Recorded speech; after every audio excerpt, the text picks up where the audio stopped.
जयपुर से कुछ घंटे की दूरी पर अरावली की तलहटी में एक पुराना खंडर बंगला था। 70 सालों से वहां कोई नहीं रहा था।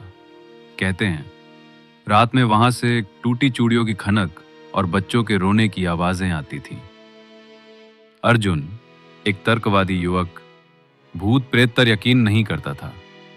जब दोस्तों ने उसे चुनौती दी कि वो एक रात उस बंगले में बिताए, तो उसने हंसते हुए स्वीकार कर लिया। पूर्णिमा की रात वो अपनी बाइक से बंगले पहुंचा।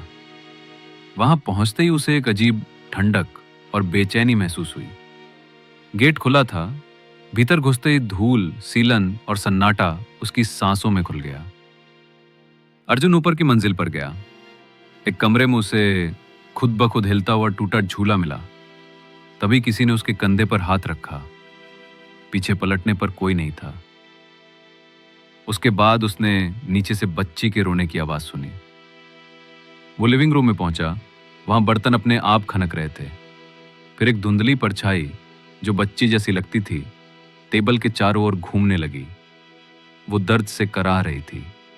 डर के मारे अर्जुन भागना चाहता था, पर उसके पैर जमीन से चिपक गए। परछाई धीरे धीरे उसके पास आई और फुसफुसाई, तुम भी यहीं रहोगे? अगले ही पल दरवाजे खिड़कियां जोर से बंद हो गए। अर्जुन की टॉर्च गिर गई और अंधेरा छा गया। अगली सुबह उसके दोस्त आए तो बाइक बाहर थी, पर अर्जुन नहीं।